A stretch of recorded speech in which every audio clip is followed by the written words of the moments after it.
ও ভাই, এটা কি ছিল? ফারহান আখতারের নতুন সিনেমা 120 বাহাদুর, যে সিনেমাটা আসতে চলেছে, সেটা টিজার কিছুক্ষণ আগে বেরিয়ে গেছে এবং টিজারটা সত্যি বিশ্বাস করুন ছিটকে দিয়েছে টিজারটা। Outstanding teaser. গল্পটা আপনারা মোটামুটি সবাই জানেন, রেজাংলা যেটা লাদাখে লোকেটেড। 1962-তে রেজাংলাতে ইন্ডিয়া এবং চায়নার একটা ওয়ার হয়েছিল, যেখানে মাত্র 120 জন ইন্ডিয়ান আর্মি সোলজাররা মিলে 3000-এর ওপরে চাইনিজ সোলজারদেরকে আটকে ছিল এবং এই টিমটাকে লিড করছিল মেজর শয়তান সিং। এবং তিনি কিভাবে পেছনে সরে না এসে তাদের চোখে চোখ রেখে লড়াই করেছিল এবং বলেছিল যে আমরা তোমাদের থেকে সংখ্যায় অনেক কম হতে পারি, কিন্তু কাফি আছি বস, লড়বো, দেখিয়ে দেবো ইন্ডিয়ান আর্মি কি জিনিস। কিভাবে এই লড়াইটা হয়েছিল এবং কিভাবে লড়াইটা শেষ হয়েছিল, এই পুরো গল্পটা এখানে দেখানো হবে। এবার এই যে এক্সেল এন্টারটেনমেন্ট, এই প্রোডাকশন হাউস থেকে এসেছিল লক্স, যেটা কিন্তু খুবই রিয়েলিস্টিক একটা সিনেমা এবং খুবই ভালো একটা সিনেমা।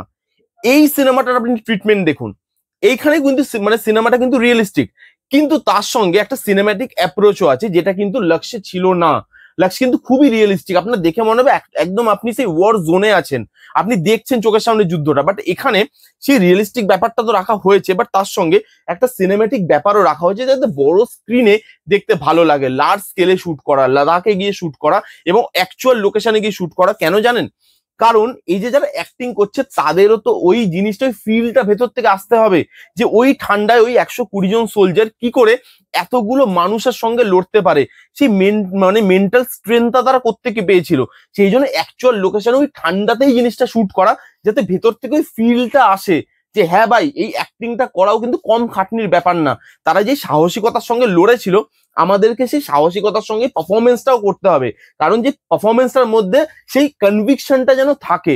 সেই জন্য অরিজিনাল লোকেশনে শুট করা, লাদাখে শুট করা, এবং সবাই খুব ভালো পারফর্মার। ফারহান আখতার আছে লিড, মানে লিড রোলে, এবং ফারহান আখতার যে পাওয়ারটা জেনারেট করছে, মেজর শয়তান সিং এই রোলটা ফারহান আখতার করছে, এবং এই রোলটার জন্য যে পাওয়ারটা দরকার, এই রোলটার জন্য যে জিনিসটা দরকার, ভেতর থেকে যে ফিলিংটা দরকার, সেটা কিন্তু দিতে পারছে, ওই পাওয়ারটা জেনারেট করতে পারছে ফারহান আখতার, ওই সাহসটা জেনারেট করতে পারছে, যেটা ওই ক্যারেক্টারটা, অ্যাকচুয়াল ক্যারেক্টারটার মধ্যে ছিল।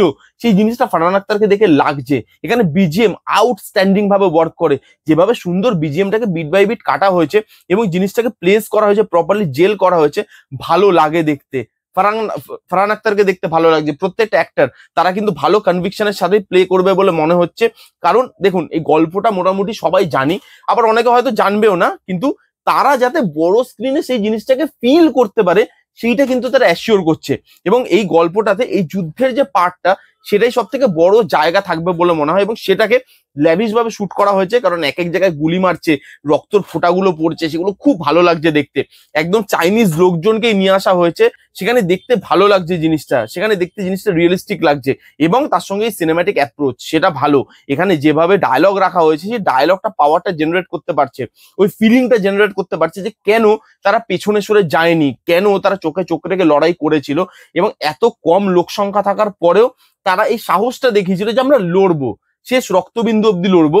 সেই ডায়লগে কিন্তু জিনিসগুলো পরিষ্কার, এবং জিনিসটাকে যেভাবে শুট করা হয়েছে, যেভাবে পারফরমেন্স দেখতে পাচ্ছি, যেভাবে বিজিএম করা হয়েছে, ডায়লগ যেভাবে রাখা হয়েছে, অ্যাকশন সিকোয়েন্স যেভাবে আছে, একটা ওয়ান টেক অ্যাকশন সিকোয়েন্স, ছুরি দিয়ে যেখানে ফারহান আখতার সবাইকে কাটবে আর কি, লাস্টে এখানে ইয়ে করে চিৎকার করবে, সেই জায়গাটা আপনি দেখুন কত ভালো, কত ল্যাভিশ ভাবে তৈরি করা। বড় স্ক্রিনে ভাই হল ফেটে যাবে এই সিনেমাটার সময়। কি প্রোডাকশন কোয়ালিটি, কি বিজিএম, কি পারফরমেন্সেস, আউটস্ট্যান্ডিং। টিজারেই এটা প্রমাণ হয়ে যাচ্ছে যে এই সিনেমাটা কি লেভেলের তারা তৈরি করার চেষ্টা করেছে। এবার দেখা যাক আসুক সিনেমাটা, তারপরে তো এটা নিয়ে আরো কথা বলা যাবে। আপাতত টিজারটা খুব ইমপ্রেসিভ, খুব ভালো, এবং এই গল্পটা কিন্তু লোকের সঙ্গে কানেক্ট করতে পারবে বলে আমার মনে হয়। কারণ গল্পটা এরকমই একটা সাহসিকতার গল্প, যেই গল্পটা দেখানো উচিত ছিল, এবং যেই গল্পটা মানুষ কিন্তু দেখতে যাবে, কানেক্ট করতে পারবে। এটাই ছিল টিজারের রিভিউ।